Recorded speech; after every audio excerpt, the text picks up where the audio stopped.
세계가 발칵 뒤집혔습니다.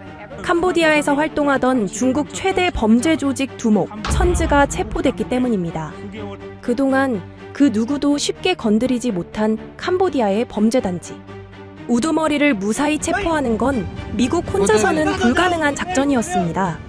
전 세계 전문가들이 미국의 공조 파트너로 지목한 건 바로 중국. 미국과 중국이 손잡으면 해낼 수 있을 거라는 믿음이었죠. 그런데 막상 뚜껑을 열자 모든 증거의 출처는 한국이었습니다. 위성 관측부터 시간 위치 기준까지 오직 한국의 기술만으로 천지를 잡아낸 것이죠. 도대체 무슨 일이 벌어진 걸까요? 미국조차 몰랐던 증거를 잡아낸 한국의 놀라운 기술력. 지금 시작합니다. 구독과 좋아요로 대한민국을 응원해주세요. 동남아에서 사람이 사라지고 있었습니다. 사기가 아니었어요. 감금이었죠. 수천 명이 좋은 일자리라는 말에 속아 국경을 넘었고 그중 상당수가 돌아오지 못했습니다. 미국 시민도 있었어요. 한국인도, 중국인도, 대만인도 있었습니다.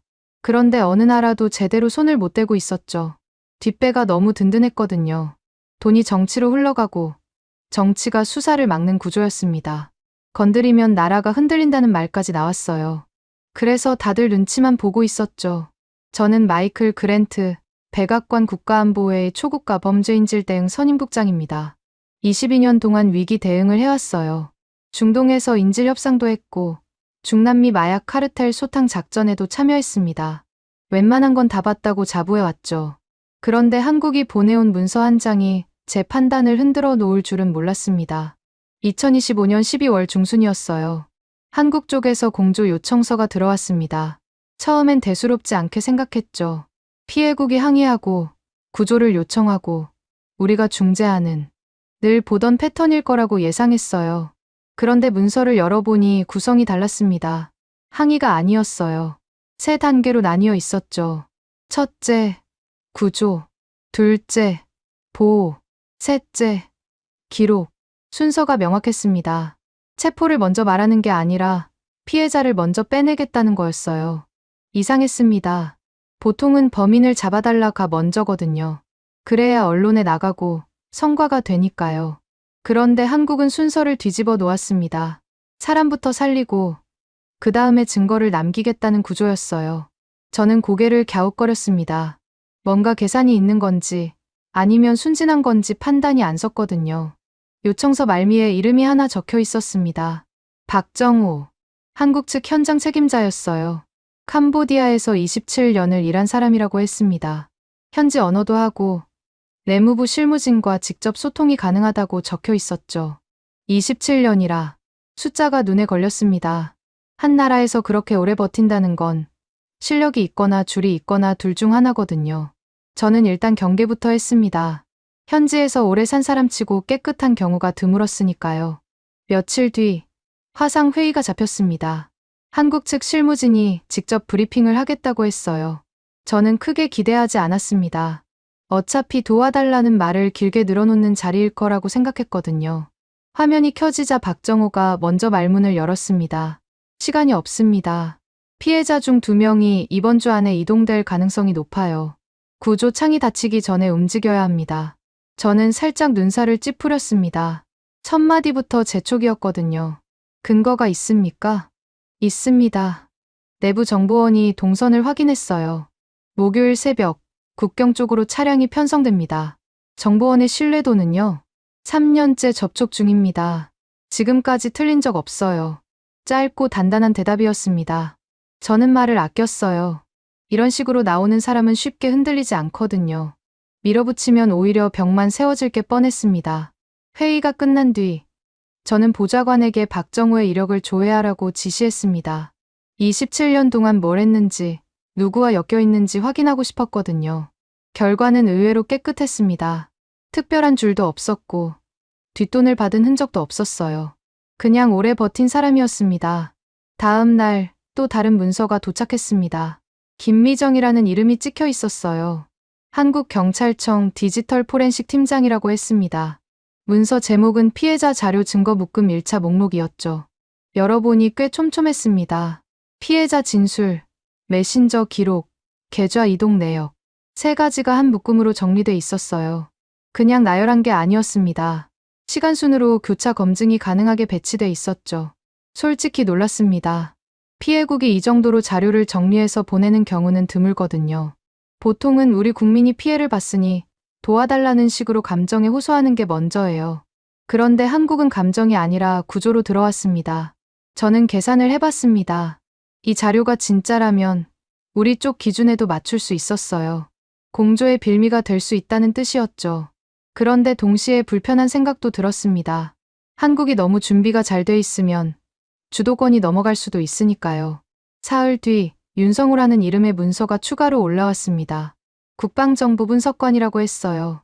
내용은 위성 관측과 현장 구조의 연계 가능성을 요약한 거였습니다. 한 페이지짜리였죠. 솔직히 처음엔 과장이라고 생각했습니다. 위성으로 범죄 거점을 찍는다. 기술적으로야 가능하겠지만 실제로 수사에 쓰기엔 절차가 복잡하거든요. 군사 자산을 민간 수사에 연결하려면 승인만 몇 단계를 거쳐야 해요. 그런데 윤성우의 요약은 달랐습니다. 할 수 있다가 아니라 이미 했다는 뉘앙스였어요. 2025년 12월 2일 아리랑 7호 발사 성공. 새벽 2시 21분. 분리 확인. 첫 교신 완료. 공식 발표 자료가 첨부돼 있었습니다. 저는 고개를 끄덕이면서도 의심을 거두지 않았습니다. 발사에 성공했다고 해서 바로 수사에 쓸 수 있는 건 아니거든요. 시운전도 해야 하고 보정도 해야 하고 시간이 걸리는 게 당연했습니다.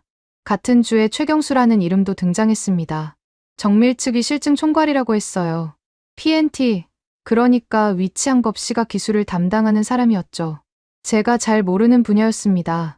최경수는 시간표 고정이라는 개념을 설명했어요. 증거의 시간과 위치 기준을 흔들리지 않게 만든다는 거였습니다. 거짓 알리바이가 끼어들 틈을 줄이겠다는 논리였죠. 저는 회의적이었습니다. KPS라는 한국형 위성항법 시스템이 아직 구축 중이라는 건 알고 있었거든요. 2029년에나 첫 위성이 올라간다고 했습니다. 지금 당장 쓸 수 있는 게 아니었어요. 아직 계획 단계 아닙니까? 제가 물었습니다. 시스템 전체는 그렇습니다. 하지만 핵심 기술은 이미 실증 단계예요. 지금도 쓸 수 있는 부분이 있습니다. 최경수의 대답이었습니다. 저는 선을 그었어요. 실증과 실전은 다릅니다. 공조 문서에 넣기엔 시기상조예요. 최경수는 더 밀어붙이지 않았습니다. 대신 증거 시간표 표준화라는 제안서를 남겼어요. 나중에 필요하면 쓰라는 뜻 같았습니다. 그날 밤 캄보디아 쪽에서 연락이 왔습니다.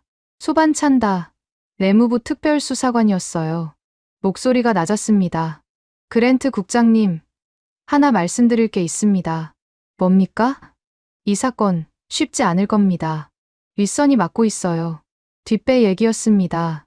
저도 예상은 하고 있었죠. 그런데 소반찬다가 직접 경고를 보내올 줄은 몰랐습니다. 구체적으로 누굽니까? 문서로 보내드리겠습니다. 통화로는 말씀드리기 어려워요. 전화가 끊겼습니다. 저는 불쾌했어요. 협조하겠다면서 조건을 거는 방식이 마음에 안 들었거든요. 하지만 동시에 긴장도 됐습니다. 현지 수사관이 저렇게 조심스러워하는 건 진짜 건드리면 안 되는 게 있다는 뜻이니까요. 다음 날 아침 중국 쪽에서도 연락이 왔습니다. 이웨이 공조 연락관이었어요. 말투가 딱딱했습니다. 이 사건은 중국이 주도합니다. 피해자 중 중국인이 가장 많으니까요. 저는 속으로 한숨을 쉬었습니다. 또 시작이구나 싶었거든요. 공을 가져가려는 거였죠. 미국이 앞장서면 내정 간섭이라고 하고 뒤로 빠지면 무관심이라고 합니다. 중국은 그 틈을 노리는 데 익숙했어요. 공조는 환영합니다. 하지만 주도권은 현장 상황에 따라 정해지는 겁니다. 제가 말했습니다. 현장 상황이요? 캄보디아는 중국과 더 가깝습니다. 외교적으로도 경제적으로도요. 리웨이의 말이었습니다. 틀린 말은 아니었어요. 그래서 더 불편했죠. 전화를 끊고 나서 저는 창밖을 바라봤습니다. 복잡한 판이었어요. 캄보디아는 눈치를 보고 있고 중국은 공을 가져가려 하고 한국은 뭔가 다른 방식으로 움직이고 있었습니다. 그날 밤 저는 처음으로 이상한 생각을 했습니다. 한국이 단순한 피해국이 아닐 수도 있다는 생각이었어요. 항의하고 요청하는 쪽이 아니라 판을 설계하려는 쪽일 수도 있다는 거였죠. 아직은 확신이 없었습니다. 하지만 무시할 수도 없었어요. 한국이 보내온 문서들이 자꾸 머릿속에 남았거든요. 구조, 보호, 기록. 그 순서가 계속 신경 쓰였습니다. 소반찬다가 보낸 문서가 도착했습니다. 내부 메모 형식이었어요. 제목은 없었고 이름 하나만 적혀 있었죠. 타라, 캄보디아 실세 라인의 보좌관이라고 했습니다. 메모 내용은 짧았어요. 이 사람이 수사를 맡고 있다. 외교와 경제를 핑계로 결제를 늦추는 중이다. 그게 전부였습니다. 증거는 없었어요. 하지만 소반찬다가 이런 문서를 보낸다는 것 자체가 신호였죠. 현지 수사관이 자기 윗선을 문서로 찍는 건 보통 일이 아니거든요. 저는 긴장했습니다. 예상은 했지만 막상 이름이 특정되니까 무게가 달랐어요. 건드리면 외교 문제로 번질 수 있었습니다. 조용히 처리하는 게 나을 것 같았어요. 그날 오후 화상회의가 다시 잡혔습니다. 박정호가 먼저 말문을 열었어요. 피해자 보호 동선부터 확정해야 합니다. 체포보다 먼저요. 저는 고개를 저었습니다. 순서가 이상하지 않습니까? 범인을 잡아야 피해자도 안전해지는 거 아닙니까? 아닙니다. 잡겠다고 소문이 나는 순간 피해자들이 먼저 옮겨집니다. 증거인멸이 아니라 인질이동이에요. 그러면 구조 자체가 불가능해집니다. 박정호의 목소리는 단호했습니다. 저는 말을 아꼈어요. 논리는 맞았거든요. 하지만 인정하기가 싫었습니다. 미국이 주도하는 공조에서 한국이 순서를 정하는 꼴이 마음에 안 들었어요. 내무부 결제 라인에 보호 동선 우선 조항을 넣겠습니다. 박정호가 말했습니다. 그게 가능합니까? 캄보디아 쪽에서 받아들일까요? 소반찬다 수사관이 밀어줄 겁니다. 이미 내부 조율 중이에요. 저는 속으로 계산했습니다. 한국이 현지 실무선까지 직접 움직이고 있다는 뜻이었어요. 생각보다 깊이 들어가 있었습니다. 불편했지만 동시에 관심도 생겼죠. 회의가 끝나고 얼마 지나지 않아 김미정에게서 새 문서가 왔습니다. 제목이 눈에 띄었어요. 정상기업 프레임 반박 자료 1차 묶음. 열어보니 구성이 치밀했습니다. 프린스그룹이라는 회사가 있었어요. 겉으로는 부동산 개발과 관광 사업을 하는 것처럼 보였죠. 직원 복지 사진, 지역 봉사활동 기사, 정치인들과 찍은 사진. 그럴듯한 이미지가 잔뜩 쌓여 있었습니다. 그런데 김미정이 정리한 자료는 그 이미지 뒤를 파고들었어요. 같은 시간대에 찍힌 사진과 피해자, 진술을 교차 검증한 거였습니다. 이 날짜에 봉사활동을 했다는 보도자료 옆에 이 날짜에 감금됐다는 진술이 붙어 있었어요. 시간이 겹쳤습니다. 저는 흔들렸습니다. 이 정도면 단순한 항해 자료가 아니었거든요. 언론에 흘리면 터질 수 있는 수준이었어요. 그런데 한국은 그걸 먼저 공개하지 않고 공조 문서로 보내온 거였습니다. 왜일까? 생각해봤어요. 답은 하나였습니다. 언론전이 아니라 수사전으로 가겠다는 거였죠. 터뜨리는 게 아니라 쌓아서 못 빠져나가게 만들겠다는 계산이었습니다. 며칠 뒤 윤성호가 공조 문서 초안을 보내왔습니다. 첫 장이 바뀌어 있었어요. 아리랑 7호 발사 성공 자료가 들어가 있었습니다.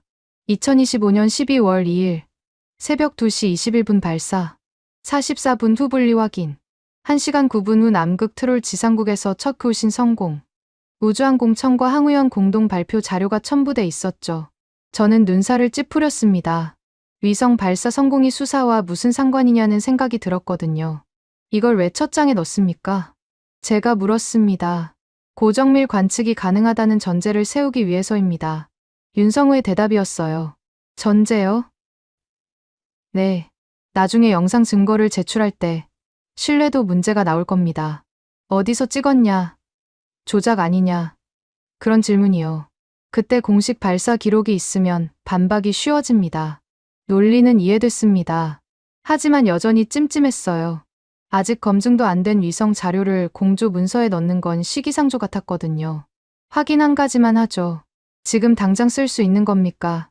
아니면 나중에 쓸 수 있다는 겁니까? 지금도 관측은 가능합니다. 다만 보정 작업이 진행 중이에요. 완전한 해상도는 몇 주 더 걸릴 겁니다. 윤성호는 솔직했습니다. 저는 고개를 끄덕였어요. 과장하지 않는 태도가 오히려 신뢰를 줬거든요. 그날 저녁 이회에게서 전화가 왔습니다. 목소리가 평소보다 더 딱딱했어요. 그랜트 국장, 공조 문서 초안 받습니다. 의견 있으십니까? 한국 자료가 너무 많이 들어가 있어요. 균형이 안 맞습니다. 저는 속으로 웃었습니다. 균형 타령이 나올 줄 알았거든요. 자료를 낸 쪽이 들어가는 게 당연하지 않습니까? 중국도 피해국입니다. 피해자 수로 따지면 중국이 가장 많아요. 그런데 문서에는 중국 이름이 거의 없습니다. 자료를 내시면 됩니다. 우리는 받은 걸 정리한 것뿐이에요. 리웨이는 잠시 침묵했습니다. 할 말이 없었던 거겠죠. 중국은 피해자 수는 많지만 정리된 자료는 거의 내지 않았거든요. 공은 가져가고 싶은데 일은 안 하겠다는 식이었습니다. 공조가 진행되면 발표는 공동으로 해야 합니다. 그건 확실히 해두죠. 리웨이가 말했습니다. 저는 대답을 미뤘어요. 발표 문제는 나중에 논의하죠. 지금은 수사가 먼저입니다. 전화가 끊겼습니다. 저는 초조해졌어요. 중국이 끼어들면 일이 복잡해지거든요. 한국은 자료로 밀어붙이고 중국은 정치로 끼어들고 그 사이에서 미국이 중재하는 꼴이 될 수도 있었습니다. 다음 날 아침 캄보디아에서 또 소식이 왔습니다. 다라가 움직였다는 거였어요. 내무부에 공문을 보냈다고 했습니다. 외교적 민감성을 고려해 협조 범위를 재검토하라는 내용이었죠. 저는 분노했습니다. 뒷배가 대놓고 막기 시작한 거였거든요. 소반찬다가 보낸 경고가 현실이 된 거였습니다. 같은 날 오후 또 다른 문제가 터졌습니다. 라오밍이라는 이름이 등장했어요. 프린스그룹 대외홍보 총괄이라고 했습니다. 이 사람이 언론에 보도자료를 뿌리기 시작한 거였죠. 내용은 간단했습니다. 피해자들은 자발적으로 왔다. 감금이 아니라 계약이었다. 불만 있는 직원들이 허위 신고를 한 것이다. 전형적인 물타기였어요. 가짜뉴스 프레임을 먼저 깔아놓는 거였습니다. 저는 경계했습니다. 이런 식으로 여론전이 시작되면 수사가 흔들릴 수 있거든요. 증거가 있어도 조작이라고 우기면 시간이 끌리는 게 현실이었습니다. 그날 밤 저는 문서를 다시 펼쳤습니다. 한국이 보내온 자료들을 처음부터 읽어봤어요. 구조, 보호, 기록, 김미정의 증거 묶음, 윤성호의 관측 요약, 박정호의 동선 계획. 하나씩 보니까 구조가 보였습니다. 체포를 먼저 외치는 게 아니라 빠져나갈 구멍을 먼저 막는 방식이었어요. 발표가 아니라 기록으로 승부하겠다는 거였죠. 저는 인정할 수밖에 없었습니다. 한국의 판단이 맞았어요. 체포 발표를 서두르면 라오밍 같은 사람들이 가짜뉴스로 덮어버릴 수 있었습니다. 그런데 증거 패키지가 먼저 굳어지면 덮으려 해도 덮을 수가 없었죠. 처음엔 한국이 순진하다고 생각했습니다. 피해국이 뭘 할 수 있겠나. 그렇게 봤어요. 그런데 틀렸습니다. 한국은 싸우는 방법을 알고 있었어요. 말이 아니라 문서로, 감정이 아니라 구조로 들어오고 있었습니다. 저는 보고서 초안을 열었습니다. 결론 부분을 다시 썼어요. 한국의 공조 요청은 단순 피해 호소가 아니라 수사 프레임 설계에 가깝다. 그렇게 적었습니다. 손이 떨리지는 않았어요. 하지만 묘한 기분이었습니다. 22년 동안 이런 문서를 처음 쓰는 것 같았거든요. 소반찬다에게서 새벽에 연락이 왔습니다. 목소리가 낮았어요. 승인 떨어졌습니다. 오늘 밤 움직입니다. 저는 잠이 확 달아났습니다. 예상보다 빨랐거든요. 내부 저항이 심하다고 했는데 어떻게 뚫은 건지 궁금했어요. 다라 쪽에서 막지 않았습니까? 막으려 했죠. 그런데 박정호가 피해자 명단을 먼저 올렸습니다. 이름이 특정된 상태에서 작전을 막으면 나중에 책임 소재가 명확해지거든요. 그래서 결재가 내려온 겁니다. 저는 고개를 끄덕였습니다. 영리한 방법이었어요. 막으면 책임진다는 구조를 만들어버린 거였죠. 문서로 퇴로를 끊는 방식이었습니다. 그날 밤 합동팀이 움직였습니다. 캄보디아 국경 인근 거점 두 곳을 동시에 급습했어요. 저는 워싱턴에서 실시간 보고를 받았습니다. 심장이 뛰었어요. 이런 작전은 변수가 많거든요. 현장에서 뭐가 터질지 모르는 거였습니다. 첫 번째 보고가 들어왔습니다. 1구역 진입 완료. 저항 없음. 피해자 4명 확보. 두 번째 보고도 곧 왔어요. 2구역 진입 완료. 경비 2명 제압. 피해자 3명 추가 확보. 총 7명이었습니다. 살아 있었어요. 저는 숨을 내쉬었습니다. 일단 첫 고비는 넘긴 거였죠.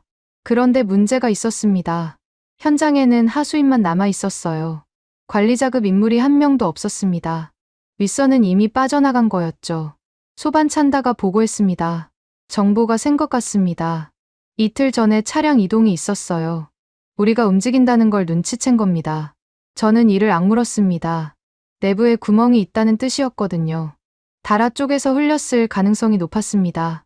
다음 날 아침, 구조된 피해자 중 한 명의 진술이 올라왔습니다. 정민호, 28살, 한국인이었어요. 진술 내용이 충격적이었습니다. 사기가 아니었습니다. 정민호의 첫 마디였어요. 처음엔 고액 연봉 IT 직종이라고 했어요. 동남아 스타트업이라고 했습니다. 그런데 도착하자마자 여권을 뺏겼어요. 휴대폰도요. 방에 갇혔습니다. 탈출 시도는 안 했습니까? 했죠. 한 번 시도했다가 맞았습니다. 다리를 못 쓰게 됐어요. 3주 동안 누워 있었습니다. 저는 입술을 깨물었습니다. 단순 사기가 아니었어요. 감금, 폭행, 강제노동, 인신매매에 가까운 구조였습니다. 정민호는 계속 말했습니다. 하루에 16시간씩 일했어요. 스캠 메시지를 보내는 거였습니다. 할당량을 못 채우면 밥을 안 줬어요. 잠도 못 자게 했습니다. 관리자가 누구였습니까? 직접 본 사람은 중간 관리자뿐이에요. 그런데 위에 더 큰 사람이 있다는 건 다 알았습니다. 이름을 말하면 죽는다고 했거든요. 그 이름이 뭡니까? 정민호가 잠시 멈췄습니다. 손이 떨리고 있었어요. 천지요. 프린스그룹 회장이라고 했습니다. 저는 메모를 했습니다. 천즈. 이름이 드디어 나온 거였어요. 소문으로만 돌던 이름이 피해자 입에서 직접 나왔습니다. 진술의 무게가 달랐습니다. 그날 오후 화상회의가 소집됐습니다. 박정호가 먼저 말문을 열었어요. 잡은 척으로 끝내면 안 됩니다. 저는 고개를 갸웃거렸습니다. 무슨 뜻입니까? 하수인 몇 명 잡고 끝내면 언론에는 소탕 작전 성공으로 나가겠죠. 그런데 윗선은 멀쩡합니다. 두세 달 뒤에 다른 곳에서 똑같은 짓을 해요. 우리가 본 건 그 패턴입니다. 그러면 어떻게 하자는 겁니까? 이 구역 급습이 끝났으니 3구역과 4구역을 동시에 묶어야 합니다. 이동할 시간을 주면 안 돼요. 저는 계산했습니다. 동시 작전은 인력도 더 필요하고 승인도 더 복잡했어요. 실패 위험도 높아지는 거였죠. 캄보디아 쪽에서 승인해 줄까요? 소반찬다가 밀어줄 겁니다. 오늘 내부 결제 라인에 올린다고 했어요. 박정호의 목소리는 단호했습니다. 저는 반대 의견을 말하지 못했어요. 논리가 맞았거든요. 한 번에 안 끝내면 다음 기회는 없을 수도 있었습니다. 같은 시각, 김미정이 압수물 목록을 정리해서 보내왔습니다. 현장에서 확보한 단말이 18대였어요. 휴대폰, 태블릿, 노트북, 전부 증거물로 분류됐습니다. 김미정이 말했습니다. 단말 분석 들어갑니다. 연결 인물 목록 만들 수 있을 것 같아요. 메신저 기록이랑 통화 내역이 남아있거든요. 얼마나 걸립니까? 이틀이요. 급하면 하루 반으로 줄일 수 있습니다. 줄이세요. 시간이 없습니다. 저는 재촉했습니다. 윗선이 빠져나간 상황에서 증거라도 빨리 확보해야 했거든요. 다음 날 윤성호가 요약본을 보내왔습니다. 제목이 거점 이동 반복 패턴이었어요. 위성 관측 자료를 기반으로 정리한 거였습니다. 내용을 보니 놀라웠습니다. 지난 6개월 동안 차량 이동이 반복된 구역이 표시돼 있었어요. 야간에만 움직이고 특정 시간대에 집중돼 있었습니다. 무작위가 아니었어요. 패턴이 있었습니다. 이걸 어떻게 알아낸 겁니까? 제가 물었습니다. 아리랑 7호 자료는 아직 보정 중이에요. 이건 기존 자료를 재분석한 겁니다. 발사 전에 찍어둔 것들이 있거든요. 윤성호의 대답이었습니다. 저는 고개를 끄덕였어요. 새 위성이 아니라 기존 자료로도 이 정도가 나온다는 게 인상적이었습니다. 보정이 끝나면 더 정밀해질 거라는 뜻이었죠. 그날 오후 나쁜 소식이 들어왔습니다. 다라가 움직였어요. 내무부에 경제 타격 우려를 이유로 작전 중단 공문을 보낸 거였습니다. 저는 분노했습니다. 대놓고 막는 거였거든요. 피해자가 구조됐는데 경제 타령이라니 말이 안 됐습니다. 소반찬다에게 연락했습니다. 공문 받습니까? 받습니다. 반려 처리했어요. 됩니까? 결재권자가 저예요. 다라는 권한이 없습니다. 압력만 넣을 수 있죠. 소반찬다의 목소리가 담담했습니다. 저는 통쾌했어요. 뒷배가 막으려 해도 절차가 막아주는 구조가 된 거였습니다. 그런데 문제는 또 있었습니다. 라오밍이 다시 움직였거든요. 이번엔 피해자 자발 프레임을 퍼뜨리기 시작했습니다. 구조된 사람들은 원래 자발적으로 온 직원들이다. 불만이 있어서 허위 신고를 한 것이다. 회사는 억울하다. 이런 내용의 보도자료가 현지 언론에 뿌려졌어요. 일부 매체는 그대로 받아서 기사를 냈습니다. 저는 경계했습니다. 여론전이 본격적으로 시작된 거였거든요. 증거가 있어도 자발이라는 프레임이 씌워지면 판단이 흔들릴 수 있었습니다. 김미정이 즉각 대응했습니다. 정민호 진술이랑 시간 기록을 붙여서 반박 자료 만들겠습니다. 자발이면 왜 여권을 뺐습니까? 왜 폭행 흔적이 있습니까? 그걸 보여주면 됩니다. 언론에 먼저 뿌릴까요? 아니요. 수사 기록으로 먼저 넣습니다. 언론은 나중이에요. 지금 터뜨리면 그쪽도 반박 자료를 준비할 시간이 생기거든요. 저는 김미정의 판단에 동의했습니다. 서두르지 않는 게 맞았어요. 쌓아서 한 번에 덮는 게 효과적이었습니다. 그날 밤, 저는 보고서를 다시 썼습니다. 결론 부분을 수정했어요. 프린스그룹 천지는 단독 범죄자가 아니다. 시스템의 꼭대기다. 그렇게 적었습니다. 한 사람을 잡는 문제가 아니었어요. 구조 자체를 무너뜨려야 하는 거였습니다. 저는 결심했습니다. 한국팀이 맞았어요. 체포 발표로 끝낼 게 아니라 빠져나갈 구멍을 전부 막아야 했습니다. 그래야 진짜 끝나는 거였죠. 저는 체포 발표를 서두르고 싶었습니다. 천지라는 이름이 나왔고 피해자 진술도 확보됐으니까요. 언론에 터뜨리면 압박이 될 거라고 생각했어요. 여론이 움직이면 캄보디아 쪽도 버티기 어려울 테니까요. 그런데 한국팀은 반대였습니다. 화상회의에서 박정호가 먼저 말문을 열었어요. 발표하면 안 됩니다. 저는 눈살을 찌푸렸습니다. 왜요? 이름도 나왔고 진술도 있잖습니까? 그래서 더 안 됩니다. 지금 터뜨리면 천지가 도망칠 시간이 생겨요. 비오라인이 움직여서 증거를 없앨 겁니다. 증거는 이미 확보했잖습니까? 일부요. 전부가 아닙니다. 지금 있는 건 피해자 진술이랑 단말 기록이에요. 자금 흐름은 아직 다 안 나왔습니다. 그걸 먼저 묶어야 해요. 박정호의 논리는 명확했습니다. 저는 반박하기 어려웠어요. 성급하게 발표했다가 도망치면 그건 우리 책임이 되는 거였거든요. 그러면 언제까지 기다리자는 겁니까? 기다리는 게 아닙니다. 기준을 먼저 세우는 거예요. 발표가 아니라 기준이 먼저입니다. 기준. 그 단어가 계속 귀에 맴돌았습니다. 한국팀은 처음부터 그 말을 반복하고 있었어요. 구조, 보호, 기록, 그리고 이제는 기준. 체포보다 앞서는 게 있다는 거였죠. 김미정이 새 문서를 공유했습니다. 제목이 증거 통합 목차안이었어요. 열어보니 구성이 달라져 있었습니다. 진술, 단말, 계좌, 세 가지가 따로 있던 게 하나로 묶여 있었어요. 시간순으로 교차 배치돼 있었습니다. 정민호가 3주 동안 감금됐다고 말한 날짜 옆에 그 기간의 메신저 기록이 붙어 있었어요. 그리고 같은 기간에 움직인 계좌 내역이 그 아래 연결돼 있었습니다. 이게 뭡니까? 제가 물었습니다. 말 바꾸기 불가 구조예요. 김미정의 대답이었어요. 말 바꾸기요? 네. 나중에 천지 쪽에서 몰랐다, 관여 안 했다, 이런 식으로 나올 겁니다. 그때 이 목차를 들이밀면 시간이 다 맞아떨어져요.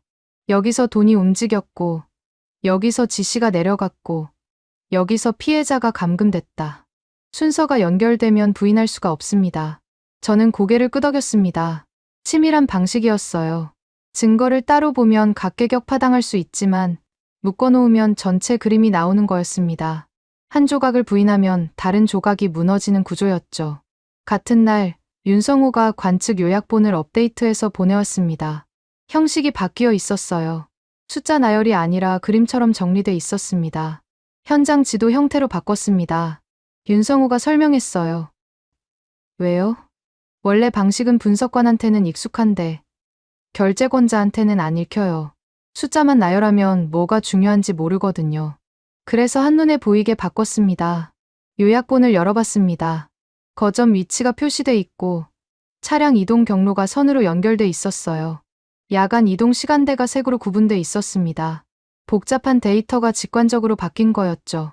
아리랑 7호 자료입니까? 아직은 아닙니다. 보정이 끝나면 해상도가 0.3m급까지 올라가요. 지금은 기존 자료 기반입니다. 0.3m. A사 용지 크기가 보인다는 수준이었습니다. 저는 속으로 감탄했어요. 그 정도면 사람의 움직임까지 추적 가능하다는 뜻이었거든요. 언제 쓸 수 있습니까? 몇 주 내로요. 지금도 시험 촬영은 하고 있습니다. 저는 고개를 끄덕였습니다. 아직 완전하진 않지만 방향은 맞았어요. 한국이 기술을 과장하는 게 아니라 단계적으로 쌓아가고 있다는 게 느껴졌습니다. 그날 오후 최경수가 화상회의에 합류했습니다. 정밀 측이 실증 총괄이라고 했죠. 지난번에 시간표 고정 개념을 설명했던 사람이었어요. 증거 시간표 표준 템플릿 만들었습니다. 최경수가 말했습니다. 뭡니까? 그게? 증거마다 시간 기준이 다르면 나중에 공격받아요. 이 시간이 맞냐? 저 시간이 틀리다. 이런 식으로요. 그래서 기준을 하나로 통일하는 겁니다. KPS가 아직 완성 안 됐다고 하지 않았습니까? 시스템 전체는 2029년 9월에 첫 위성이 올라갑니다. 하지만 PNT의 핵심 기술은 이미 실증 단계예요. 시간이치 기준을 고정하는 건 지금도 가능합니다. 최경수는 템플릿 파일을 공유했습니다. 열어보니 간단한 양식이었어요. 증거별로 시간, 위치, 출처를 적는 칸이 있었습니다. 기준 시간대가 통일돼 있었고 오차 범위도 표시하게 돼 있었죠. 이걸 왜 쓰는 겁니까? 나중에 법정에 가면 이 증거의 시간이 정확하냐는 질문이 나옵니다. 그때 기준이 흔들리면 전체가 흔들려요. 미리 고정해두면 그런 공격을 막을 수 있습니다. 저는 이해했습니다. 과학이 아니라 절차였어요. 기술 자랑이 아니라 증거의 신뢰도를 높이는 도구였습니다. 결제 문서에 넣겠습니다. 제가 말했습니다. 최경수가 고개를 숙였어요. 같은 날 저녁 소반 찬다에게서 연락이 왔습니다. 목소리가 긴장돼 있었어요. 표지 문구를 바꿔야 합니다. 뭐요? 결제 문서 표지요. 지금은 범죄 단속이라고 돼 있는데 이번엔 덮을 수 없다는 뉘앙스를 넣고 싶어요. 왜요? 다라 쪽에서 계속 압력을 넣고 있거든요. 경제 타격, 외교 문제, 그런 말로요. 그런데 표지에 명확한 문구가 들어가면 나중에 덮으려 해도 기록이 남습니다. 책임 소재가 분명해지는 거예요. 저는 고개를 끄덕였습니다. 똑같은 논리였어요. 문서로 퇴로를 끊는 방식. 한국팀이 처음부터 쓰던 방법이었습니다. 어떤 문구를 넣을 겁니까? 피해자 보호 및 증거 보전을 위한 긴급 단속. 이 정도면 나중에 덮으려 해도 명분이 없어요. 좋습니다. 지원하겠습니다. 소반 찬다가 한숨을 내쉬었습니다. 안도하는 것 같았어요. 다음 날 이회에게서 전화가 왔습니다. 목소리가 날카로웠어요. 공조 문서 받습니다. 문제가 있어요. 뭐가요? 한국 자료가 기준으로 들어가 있잖습니까? 중국 자료는 참고 정도밖에 안 돼요. 균형이 안 맞습니다. 또 균형 타령이었습니다. 저는 참을성이 바닥났어요. 자료를 낸 쪽이 기준이 되는 게 당연하지 않습니까? 중국도 자료 내면 됩니다. 중국 피해자가 가장 많아요. 그런데 문서에서는 한국이 주인공처럼 보입니다. 주인공이 아니라 이란 쪽이에요. 피해자 수랑 자료 수는 다릅니다. 리웨이가 침묵했습니다. 할 말이 없었던 거겠죠. 중국은 피해자만 많았지. 정리된 자료는 거의 없었거든요. 공표기 문제는 나중에 다시 논의합시다. 리웨이가 말했습니다. 공표기요? 발표할 때 중국 한국 미국 공동 공조라고 해야 합니다. 순서가 중요해요. 저는 웃음이 나왔습니다. 일은 안 하면서 이름 순서 타령이라니. 전형적인 방식이었어요. 발표 문제는 수사가 끝나고 논의하죠. 지금은 증거 확보가 먼저입니다. 전화를 끊었습니다. 불쾌했어요. 하지만 동시에 확신도 생겼습니다. 한국이 자료로 밀어붙이는 게 맞았어요. 말로 싸우면 중국한테 지지만 문서로 싸우면 이기는 거였습니다. 그날 밤 저는 보고서를 다시 열었습니다. 결론 부분을 또 고쳤어요. 한국은 피해국이 아니다. 기준을 세우는 쪽이다. 그렇게 적었습니다. 손이 멈칫거렸어요. 22년 동안 이런 문장을 써본 적이 없었거든요. 강대국이 기준을 세우고 피해국은 따라오는 게 당연한 질서였습니다. 그런데 한국은 그 순서를 뒤집고 있었어요. 처음엔 불편했습니다. 미국의 자리가 흔들리는 것 같았거든요. 하지만 생각해보니 그게 아니었어요. 자리가 흔들리는 게 아니라 제가 보지 못했던 방식이 있었던 거였습니다. 체포로 끝내는 게 아니라 숨지 못하게 만드는 것. 발표로 이기는 게 아니라 기록으로 이기는 것. 한국은 처음부터 그걸 알고 있었습니다. 저는 보고서를 닫았습니다. 내 이름이 들어가는 문서의 결론이 바뀐 거였어요. 굴욕이 아니었습니다. 배움이었죠. 합동작전 테이블에 문서 한 장이 올라왔습니다. 김미정이 만든 최종본이었어요. 제목은 증거 패키지 요약이었죠. 한 장이었습니다. 진짜 한 장이요. 저는 처음엔 의아했어요. 지금까지 쌓인 자료가 수백 페이지는 될 텐데 그걸 어떻게 한 장에 담는다는 건지 이해가 안 됐거든요. 그런데 열어보니 구성이 달랐습니다. 글이 아니라 구조였어요. 위쪽에 타임라인이 있었고 아래쪽에 연결 인물이 있었습니다. 가운데에는 거점 위치가 표시돼 있었죠. 화살표가 시간순으로 연결돼 있었어요. 이게 뭡니까? 제가 물었습니다. 한눈에 보이게 만든 거예요. 결제권자가 10분 안에 파악할 수 있어야 하거든요. 복잡하면 안 읽습니다. 김미정의 대답이었어요. 저는 고개를 끄덕였습니다. 맞는 말이었죠. 아무리 좋은 증거도 읽히지 않으면 소용없으니까요. 문서를 자세히 봤습니다. 타임라인 위에 날짜가 찍혀 있었어요. 12월 10일, 피해자 신고 접수. 12월 18일, 1차 구조 및 진술 확보. 12월 27일, 증거 패키지 1차 완성. 순서가 명확했습니다. 연결 인물 목록도 업데이트돼 있었어요. 천지를 중심으로 가지가 뻗어 있었습니다. 중간 관리자 4명, 자금 담당 2명, 현지 연락책 3명. 이름 옆에 역할이 표시돼 있었죠. 이 사람들 다 특정된 겁니까? 네. 단말 분석이랑 계좌 추적 결과예요. 천지 혼자가 아닙니다. 시스템으로 돌아가는 거예요. 저는 압도당했습니다. 솔직히 인정할 수밖에 없었어요. 이 정도 자료를 이렇게 빨리 정리한 건 처음 봤거든요. 미국 팀이었으면 몇 주는 더 걸렸을 겁니다. 같은 날 오후, 윤성호가 관측 요약본을 추가로 보내왔습니다. 아리랑 7호 기반 자료였어요. 드디어 보정이 끝난 거였죠. 해상도 0.3m급입니다. 지금부터 쓸 수 있어요. 윤성호가 말했습니다. 뭐가 보입니까? 거점 구조가 선명하게 나옵니다. 건물 배치, 출입구 위치, 차량 대수, 야간 조명 패턴도 확인 가능해요. 요약본을 열어봤습니다. 이전 버전과 확연히 달랐어요. 흐릿하던 부분이 선명해져 있었습니다. 건물 사이 통로까지 보였어요. 사람 형체도 점으로 나타났습니다. 이걸 작전에 쓸 수 있습니까? 네. 진입 경로 계획에 반영했습니다. 어디로 들어가고, 어디를 막고, 어디서 대기할지 다 표시해뒀어요. 저는 감탄했습니다. 기술 자랑이 아니었어요. 실제로 작전에 쓰이는 도구였습니다. 말이 아니라 결과로 보여주는 방식이었죠. 최경수의 시간표 템플릿도 결제 문서에 들어갔습니다. 증거마다 시간 기준이 통일돼 있었어요. 오차 범위도 명시돼 있었죠. 이게 왜 중요한 겁니까? 소반 찬다가 물었습니다. 나중에 법정에서 이 증거의 시간이 맞냐는 공격이 들어와요. 기준이 흔들리면 전체가 흔들립니다. 미리 고정해두면 방어가 쉬워지죠. 최경수의 설명이었어요. 소반 찬다가 고개를 끄덕였습니다. 우리 쪽 결제 문서에도 이 양식 넣겠습니다. 표준으로 쓰면 나중에 책임 문제도 명확해지거든요. 저는 확신이 생겼습니다. KPS가 아직 완성되지 않았어도 핵심 개념은 이미 작동하고 있었어요. 시간과 위치를 고정하는 것, 거짓말이 끼어들 틈을 없애는 것. 그게 기술의 본질이었습니다. 그날 저녁, 중요한 순간이 왔습니다. 정민호의 실명 진술서 서명이었어요.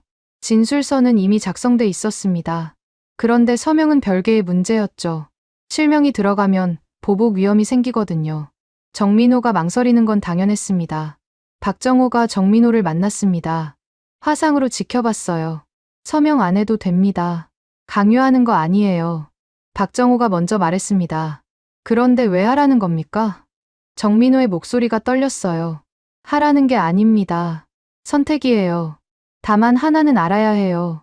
실명이 들어가면 나중에 자발이었다, 거짓말이다, 이런 식으로 덮으려 해도 안 통합니다.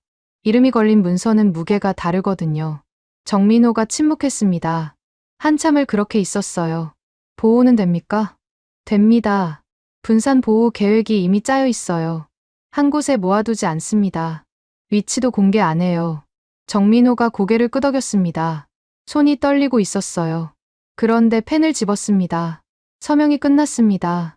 진술서가 봉인됐어요. 저는 무거운 기분이 들었습니다. 28살 청년이 자기 이름을 거는 거였거든요. 그 무게를 아는 사람만 알 수 있는 거였습니다. 다음 날 아침, 소반찬다가 동시급습을 승인했습니다. 3개 팀, 동일 시간대 투입, 거점 3곳을 한꺼번에 치는 작전이었어요. 내부 반대가 있었습니다. 다라 쪽에서 또 압력을 넣었거든요. 경제 타격 우려를 이유로 작전 연기 요청서를 제출했습니다. 소반찬다가 반려했어요. 피해자 보호 및 증거 보전을 위한 긴급 단속. 이 문구가 결제 문서에 들어가 있습니다. 연기하면 제가 책임져야 해요. 반려합니다. 저는 통쾌했습니다. 문서로 퇴로를 막는 방식이 또 작동한 거였어요. 다라가 아무리 압력을 넣어도 기록이 남아있으면 뒤집을 수가 없었습니다. 박정호는 작전 순서를 조정했습니다. 체포가 아니라 보호가 먼저였어요. 진입하면 피해자 분리부터 합니다. 범인 제압은 그 다음이에요. 왜요? 동시에 하면 안 됩니까? 혼란 상황에서 피해자가 다칠 수 있어요. 그리고 피해자가 증인이거든요. 증인이 안전해야 증거도 살아요. 논리가 맞았습니다. 저는 더 이상 반박하지 않았어요. 한국팀의 방식이 옳다는 걸 이미 알고 있었거든요. 같은 날 오후, 라오밍이 또 움직였습니다. 정상 기업 보도자료를 또 뿌린 거였어요. 이번엔 더 공격적이었습니다. 일부 국가가 정치적 목적으로 허위 정보를 유포하고 있다. 프린스 그룹은 정상적인 사업체이며 모든 직원은 자발적으로 근무 중이다. 저는 이를 악물었습니다. 뻔뻔한 거짓말이었거든요. 그런데 일부 언론은 또 그대로 받아서 기사를 냈습니다. 김미정이 즉각 대응했어요. 반박 자료 내보냅니다. 정민호 진술이랑 단말 기록 일부를 공개할게요. 자발이면 왜 여권을 뺐습니까? 왜 탈출 시도하다 폭행당했습니까? 언론에 먼저요? 아니요. 공조 채널로 먼저 돌립니다. 각국 실무진이 먼저 보게요. 그러면 라오밍 쪽 보도자료가 신뢰를 잃습니다. 저는 김미정의 판단에 동의했습니다. 언론전으로 가면 진흙탕 싸움이 되지만 실무선에서 먼저 굳히면 여론은 따라오는 거였어요. 그날 밤, 작전이 시작됐습니다. 3개 팀이 동시에 움직였어요. 저는 워싱턴에서 실시간 보고를 받았습니다. 첫 번째 보고, 3구역 진입 완료, 피해자 8명 분리 완료, 저항 경미. 두 번째 보고, 4구역 진입 완료, 피해자 6명 분리 완료, 경비 3명 제압. 세 번째 보고, 5구역 진입 완료, 피해자 9명 분리 완료, 문서 압수 진행 중. 총 23명이었습니다. 살아 있었어요. 저는 눈을 감았습니다. 가슴이 뛰었어요. 이번엔 제대로 된 거였습니다. 작전이 끝나고 소반찬다가 연락해 왔습니다. 성공입니다. 윗선 일부도 확보했어요. 천즈는 아니지만 바로 아래 사람들입니다. 천즈는요? 아직 못 잡았습니다. 하지만 도망칠 곳이 줄었어요. 증거가 너무 많이 쌓였거든요. 저는 고개를 끄덕였습니다. 체포는 시간 문제였어요. 빠져나갈 구멍이 하나씩 막히고 있었으니까요. 그날 밤, 저는 처음으로 확신을 가졌습니다. 한국의 방식이 맞았어요. 체포로 끝내는 게 아니라 숨지 못하게 만드는 것. 발표로 이기는 게 아니라 기록으로 이기는 것. 강대국의 체면보다 기록의 정확도가 더 강하다는 걸 인정하게 된 거였습니다. 작전이 성공했다고 생각했습니다. 피해자 23명을 구조했고 중간 관리 자급도 확보했으니까요. 이제 천지만 잡으면 끝이라고 봤어요. 그런데 한국팀은 다르게 봤습니다. 화상회의에서 박정호가 먼저 말문을 열었어요. 천지를 잡아도 끝이 아닙니다. 저는 눈살을 찌푸렸습니다. 무슨 뜻입니까? 정점을 잡으면 조직이 무너지는 거 아닙니까? 아닙니다. 이 구조는 한 사람이 아니라 시스템으로 돌아가요. 천지가 잡혀도 다른 사람이 올라옵니다. 두세 달 뒤에 다른 나라에서 똑같은 짓을 하는 거예요. 그러면 어떻게 하자는 겁니까? 운영 방식 자체를 못 돌게 만들어야 합니다. 개인을 잡는 게 아니라 공장을 부수는 거예요. 공장. 그 단어가 머릿속에 박혔습니다. 범죄 공장. 사람을 감금하고 사기를 치고 돈을 빼내는 공정이 돌아가는 곳. 천지는 그 공장의 사장이었지만 공장 자체가 사라지지 않으면 다음 사장이 나타나는 거였죠. 저는 고개를 끄덕였습니다. 논리가 맞았어요. 하지만 쉬운 일이 아니었습니다. 시스템을 부수려면 증거가 더 필요했고 시간도 더 걸릴 거였거든요. 며칠 뒤 박정호가 새로운 결제를 받아왔습니다. 증언 보안 등급 상향이었어요. 피해자들 증언을 보호해야 합니다. 지금 상태로는 보복 위험이 있어요. 보복이요? 네. 천지 쪽에서 회유하거나 협박할 수 있습니다. 증인이 말을 바꾸면 증거가 흔들려요. 그래서 등급을 올리는 겁니다. 저는 이해했습니다. 증거만 확보하면 끝이 아니었어요. 증거가 살아있으려면 증인도 안전해야 했습니다. 순서가 연결돼 있었죠. 분산 보호는 어떻게 됩니까? 이미 시작했습니다. 23명을 한 곳에 모아두지 않아요. 세 그룹으로 나눠서 각각 다른 경로로 이동시킵니다. 박정호의 계획은 구체적이었어요. 위치도 비공개로 처리했습니다. 저는 신뢰가 생겼어요. 이 사람은 말만 하는 게 아니라 실제로 움직이는 사람이었습니다. 같은 날, 김미정이 새 문서를 보내왔습니다. 제목이 범죄 공정부였어요. 열어보니 구성이 완전히 달라져 있었습니다. 기존 자료는 누가 무슨 죄를 지었나를 중심으로 정리돼 있었어요. 개인별 범죄 목록이었죠. 그런데 새 문서는 어떻게 돌아가는가를 보여주고 있었습니다. 모집, 이송, 감금, 작업, 자금 회수. 5단계가 흐름도로 연결돼 있었어요. 각 단계마다 담당 인물이 표시돼 있었습니다. 천지는 맨 위에 있었고 그 아래로 가지가 뻗어 있었죠. 이게 뭡니까? 제가 물었습니다. 역할 분담이에요. 천지 혼자 다 하는 게 아니거든요. 모집하는 사람, 이송하는 사람, 감금 관리하는 사람, 돈 빼내는 사람.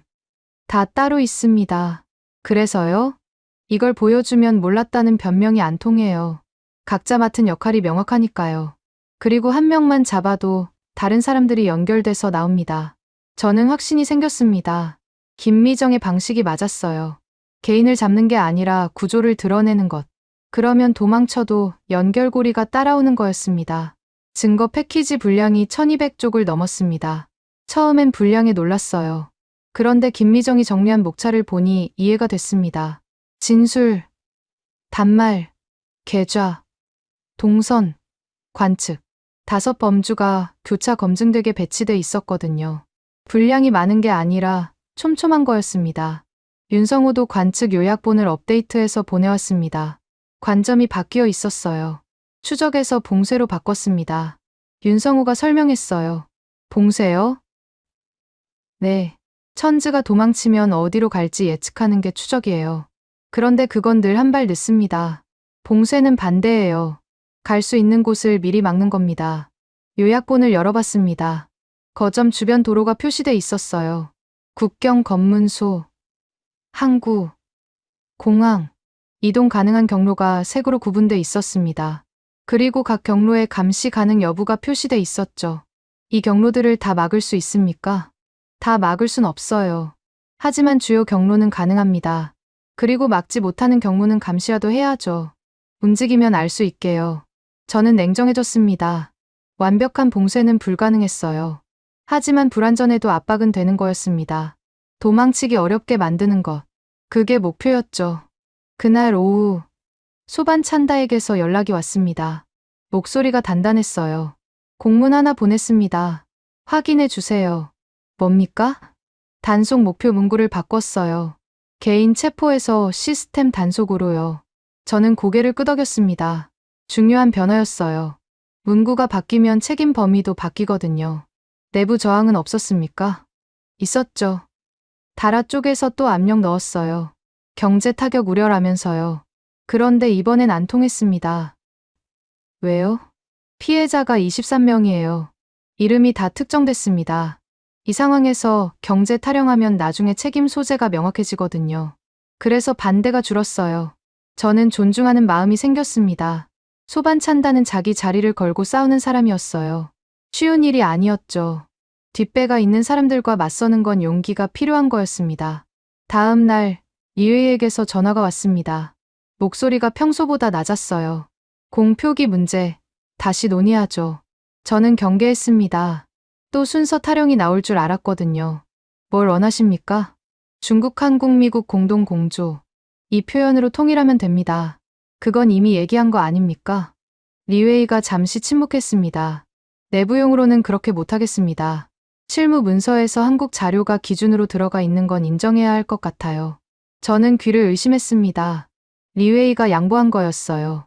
공개 발표에서는 중국이 먼저 나오지만 실무 문서에서는 한국이 기준이라는 걸 인정한 거였습니다. 왜 입장을 바꿨습니까? 바꾼 게 아닙니다. 현실을 인정한 거예요. 한국이 만든 절차 없이는 굴러가지 않거든요. 그건 우리도 알고 있습니다. 전화가 끊겼습니다. 저는 우위를 느꼈어요. 굴욕이 아니었습니다. 이란 쪽이 인정받는 건 당연한 거였으니까요. 그런데 문제는 또 있었습니다. 다라가 또 이번엔 다른 방식이었어요. 경제 타격, 논리를 자기 방어에 쓰기 시작한 거였습니다. 나는 경제를 걱정한 것뿐이다. 수사를 막은 게 아니라 신중하게 접근하려 한 것이다. 이런 식의 내부 메모가 돌았어요. 책임을 떠넘기는 거였죠. 나중에 문제가 터지면 나는 경고했다고 말할 준비를 하는 거였습니다. 저는 분노했습니다. 뻔뻔한 방식이었거든요. 막으려다 안 되니까 이제는 빠지려는 거였어요. 소반 찬다가 말했습니다. 신경 쓰지 마세요. 기록이 남아 있으니까요. 다라가 뭘 했는지 다 문서에 있습니다. 나중에 덮으려 해도 안 통해요. 저는 고개를 끄덕였습니다. 맞는 말이었어요. 문서로 퇴로를 막는 방식이 여기서도 작동하는 거였습니다. 그날 밤 보호 대상자 23명의 등록이 완료됐습니다. 분산 이동도 끝났어요. 세 그룹이 각각 다른 경로로 안전한 곳에 도착했습니다. 저는 안도했습니다. 피해자가 안전해야 증거도 살아있는 거였어요. 순서가 맞았습니다. 보고서를 열었습니다. 결론 부분을 또 고쳤어요. 한국의 강점은 무기나 말이 아니다. 위기에서 절차를 작동시키는 능력이다. 그렇게 적었습니다. 손이 멈칫거리지 않았어요. 이제는 확신이 있었거든요. 체포로 끝나는 게 아니었습니다. 시스템을 부수는 거였어요. 그리고 한국은 그 방법을 알고 있었습니다. 2026년 1월 초였습니다. 아침에 문서가 도착했어요. 캄보디아 당국의 공식 발표문이었죠. 프린스그룹 회장 천즈를 체포해 중국으로 송환한다. 저는 문서를 2번 읽었습니다. 믿기지 않았거든요. 몇 주 전까지만 해도 잡을 수 있을지 확신이 없었어요. 뒷배가 너무 든든했으니까요. 그런데 끝났습니다. 공식 발표가 나온 거였어요. 소반 찬다에게 연락했습니다. 발표 받습니다. 어떻게 된 겁니까? 도망칠 곳이 없어진 거예요. 증거가 너무 많이 쌓였거든요. 비호하려 해도 명분이 없었습니다. 내부 저항은요? 끝까지 있었죠. 그런데 이번엔 안 통했어요. 피해자 이름이 30개국 넘게 연결돼 있었거든요. 한 나라 문제가 아니니까 덮을 수가 없었습니다. 30개국. 숫자가 컸습니다. 처음엔 캄보디아 지역 범죄라고 생각했어요. 그런데 파고 들어가니까 전 세계가 연결돼 있었습니다. 피해 추정액만 수십억 달러였어요. 단순 사기가 아니라 국제 범죄 조직이었던 거죠. 저는 책상에 앉았습니다. 보고서를 열었어요. 마지막 장이었습니다.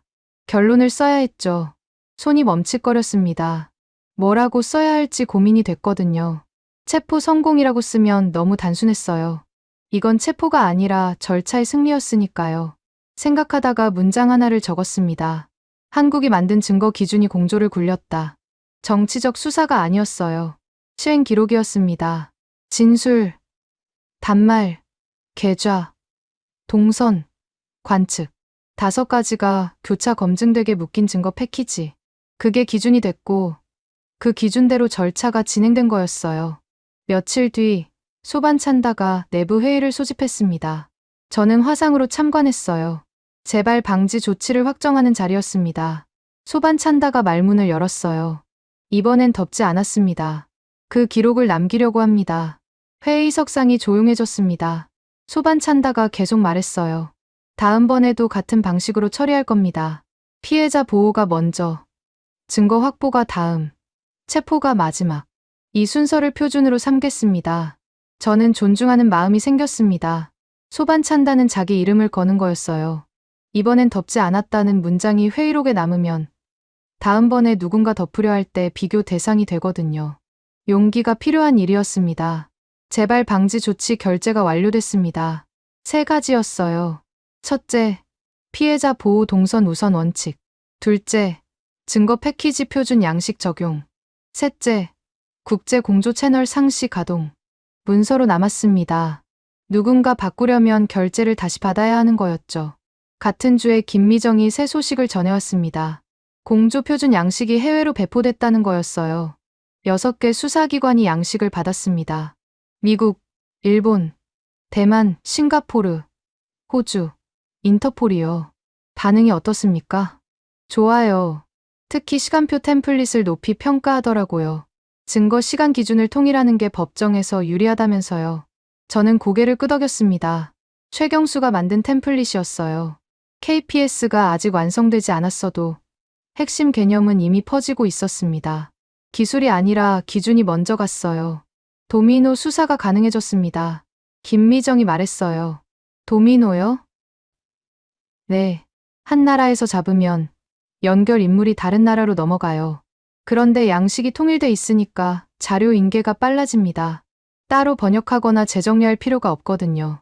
저는 신뢰가 생겼습니다. 김미정의 방식이 맞았어요. 한 번 쓰고 끝나는 게 아니라 다음에도 쓸 수 있는 도구를 만든 거였습니다. 박정우도 연락해왔습니다. 분산보호 계획 실행 결과였어요. 23명 전원 안전합니다. 보복시도 없었어요. 위치는요? 비공개입니다. 세 그룹으로 나눠서 각각 다른 경로로 이동시켰거든요. 한 곳에 모아두면 위험하니까요. 저는 안도했습니다. 피해자가 안전해야 증거도 살아있는 거였어요. 박정호는 처음부터 그 순서를 알고 있었습니다. 공은 안 챙기십니까? 제가 물었어요. 박정호가 잠시 침묵했습니다. 공은 필요 없습니다. 체계가 굴러가면 되는 거예요. 짧은 대답이었습니다. 저는 그 말이 오래 남았어요. 27년 동안 현장에서 버틴 사람의 말이었거든요. 말로 하는 게 아니라 몸으로 보여주는 거였습니다. 다음 날 리웨이에게서 연락이 왔습니다. 목소리가 평소보다 부드러웠어요. 실무 문서 확정됐습니다. 확인해 주세요. 문서를 열어봤습니다. 공 표기 부분이 바뀌어 있었어요. 중국 한국 미국 공동 공조가 아니라 국제 공조 한국 자료 기준으로 수정돼 있었습니다. 입장을 바꾸셨네요. 제가 말했어요. 바꾼 게 아닙니다. 현실을 반영한 거예요. 공개 발표에서는 순서를 조정하겠지만 실무 기록에서는 사실대로 남기는 게 맞습니다. 저는 통쾌했습니다. 리웨이가 인정한 거였어요. 말이 아니라 일로 증명한 쪽이 기준이 된다는 걸요. 그날 저녁 예상치 못한 소식이 들어왔습니다. 정민호가 추가 진술서를 제출했다는 거였어요. 추가요? 이미 진술서 있지 않습니까? 네. 그런데 더 쓰겠다고 했어요. 자기가 본 것, 들은 것, 겪은 것을 전부 남기고 싶다고요. 저는 놀랐습니다. 보복 위험이 있는데도 더 쓰겠다는 거였거든요. 박정호가 설명했어요. 정민호가 말하더라고요. 덮이면 안 된다. 다음 사람이 또 당하니까. 그래서 더 쓰는 거예요. 저는 가슴이 뭉클했습니다. 28살 청년이었어요. 감금당하고 폭행당하고 겨우 빠져나온 사람이었습니다. 그런데 자기 이름을 걸고 더 쓰겠다는 거였어요. 무게가 달랐습니다. 정민호만 그런 게 아니었습니다. 보호 대상자 중 6명이 추가 진술서를 제출했어요. 실명으로요. 환호나 박수가 아니었습니다. 행동으로 보여준 거였죠. 저는 보고서를 다시 열었습니다. 결론 부분의 문장을 하나 더 추가했어요. 현장 반응은 환호가 아니라 기록이었다. 그렇게 적었습니다. 이게 진짜 승리였어요. 체포 발표가 아니라 피해자들이 스스로 이름을 거는 것. 그게 이번엔 덮이지 않는다는 증거였습니다. 며칠 뒤 최종 공조 회의록이 확정됐습니다. 저는 마지막 페이지를 열어봤어요. 문장 하나가 눈에 들어왔습니다. 한국이 제공한 증거 패키지 영상동 선자금 기준으로 절차가 진행됐다. 공식 문서에 남은 거였어요. 정치적 수사가 아니라 실행 기록이었습니다. 누군가 나중에 누가 뭘 했냐고 물으면 이 문장이 답이 되는 거였죠. 저는 창밖을 바라봤습니다. 해가 지고 있었어요. 긴 싸움이었습니다. 처음엔 한국을 피해국 정도로 봤어요. 항의하고 요청하고 도움받는 쪽이라고 생각했죠. 틀렸습니다. 한국은 기준을 세운 쪽이었어요. 구조, 보호, 기록. 그 순서를 처음부터 알고 있었습니다. 체포로 끝내는 게 아니라 빠져나갈 구멍을 먼저 막는 방식이었죠. 저는 보고서를 닫았습니다. 마지막 문장을 읽었어요. 한국은 피해국이 아니다. 기준을 남긴 나라다. 손이 떨리지 않았습니다. 확신이 있었거든요. 22년 동안 이런 문장을 처음 써봤지만 후회는 없었어요. 배운 거였으니까요. 워싱턴으로 돌아왔습니다. 책상 위에 서류가 쌓여 있었어요. 다른 사건들이었죠. 세상은 멈추지 않았습니다. 그런데 전화가 왔어요. 백악관 보좌관이었습니다. 그랜트 국장, 성과 보고서 요청입니다. 동남아 스캠 범죄단지 건으로요. 언제까지입니까? 이번 주 내로요. 간략하게 정리해 주세요. 누가 잡혔고, 얼마나 구조했고, 미국의 역할이 뭐였는지. 저는 전화를 끊고 잠시 생각했습니다. 성과 보고, 익숙한 형식이었어요. 숫자를 나열하고, 공을 배분하고, 다음 예산을 확보하는 문서. 늘 그렇게 써왔죠. 그런데 이번엔 손이 움직이지 않았습니다. 누가 잡았는가라고 쓰려니까 뭔가 빠진 것 같았거든요. 천지를 잡은 건 맞았어요. 그런데 그게 핵심이 아니었습니다. 저는 보고서 구성을 바꿨습니다. 첫 페이지에 재발 방지 조항을 넣었어요. 체포 결과가 아니라 절차 정착이 먼저 나오게 했죠. 동남아 스캠 범죄단지 대응 결과 및 재발 방지 체계. 제목을 그렇게 적었습니다. 성과가 아니라 체계였어요. 한 번 잡고 끝나는 게 아니라 다음에도 같은 방식으로 대응할 수 있는 구조를 남기는 것. 그게 진짜 결과였습니다. 며칠 뒤 박정호에게서 연락이 왔습니다. 목소리가 담담했어요. 철수합니다. 벌써요? 아직 정리할 게 남지 않았습니까? 정리는 현지 팀이 합니다. 저는 보호 체계 점검표만 넘기면 돼요. 점검표요? 네. 피해자 보호가 제대로 굴러가는지 확인하는 목록이에요. 위치 관리, 연락 체계, 비상 대응. 이게 돌아가면 제가 없어도 됩니다. 저는 고개를 끄덕였습니다. 박정호는 공을 챙기지 않았어요. 체계가 굴러가는지만 확인하고 떠나는 거였습니다. 27년 동안 그렇게 해온 사람이었죠. 마지막으로 하나만 물어봐도 됩니까? 제가 말했어요. 뭡니까? 왜 이 일을 하십니까? 27년이면 다른 일을 할 수도 있었을 텐데요. 박정호가 잠시 침묵했습니다. 처음엔 저도 몰랐어요. 그냥 눈앞에 있으니까 했습니다. 그런데 한번 빠져나온 사람을 보면 못 그만두겠더라고요. 다음 사람도 빠져나와야 하니까요. 짧은 대답이었습니다. 저는 더 묻지 않았어요. 그 말이 전부였거든요. 같은 주에 김미정이 새 문서를 보내왔습니다. 제목이 경보공조 표준 양식 최종본이었어요. 이게 뭡니까? 제가 물었습니다. 교육용이에요. 유사 피해가 들어오면 같은 양식으로 바로 공조 요청할 수 있게 만든 겁니다. 한 번 쓰고 끝나는 게 아니라요? 네. 다음에도 쓸 수 있어야죠. 매번 새로 만들면 시간이 너무 걸리거든요. 저는 문서를 열어봤습니다. 구성이 깔끔했어요. 피해 신고 접수, 증거 수집, 공조 요청, 보호 조치. 네 단계가 순서대로 정리돼 있었습니다. 각 단계마다 체크리스트가 붙어 있었죠. 이걸 어디에 배포합니까? 일단 한국경찰청이요. 그리고 요청하는 나라에도 넘길 겁니다. 인터폴 쪽에서도 관심 보이더라고요. 저는 신뢰가 생겼습니다. 김미정은 자기 일을 끝내는 게 아니라 다음 사람이 쓸 수 있는 도구를 남기는 거였어요. 그게 진짜 전문가였습니다. 윤성호도 연락해왔습니다. 관측 요약 표준을 정리했다는 거였어요. 재난치안 공통표준으로 묶었습니다. 공통이요? 네. 지금까지는 군사용, 재난용, 치안용이 따로였어요. 그런데 핵심은 같거든요. 위치 파악하고, 동선 추적하고, 시간 기준 맞추는 거. 그래서 하나로 묶었습니다.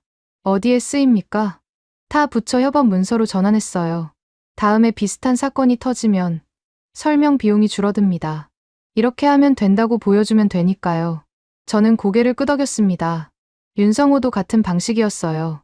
한 번 쓰고 끝나는 게 아니라 다음에도 쓸 수 있게 만드는 것. 한국팀 전체가 그렇게 움직이고 있었습니다. 며칠 뒤 소반 찬다에게서 연락이 왔습니다. 목소리가 차분했어요.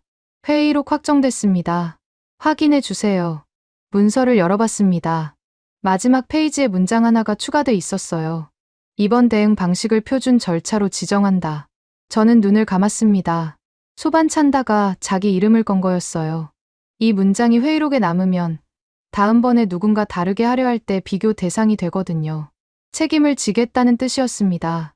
내부 반대는 없었습니까? 제가 물었어요. 있었죠. 다라 쪽에서 또 뭐라고 했습니다. 그런데 이번엔 힘이 없었어요. 결과가 나왔으니까요. 다라는 어떻게 됐습니까? 조용해졌습니다. 책임 떠넘기기도 안 통했거든요.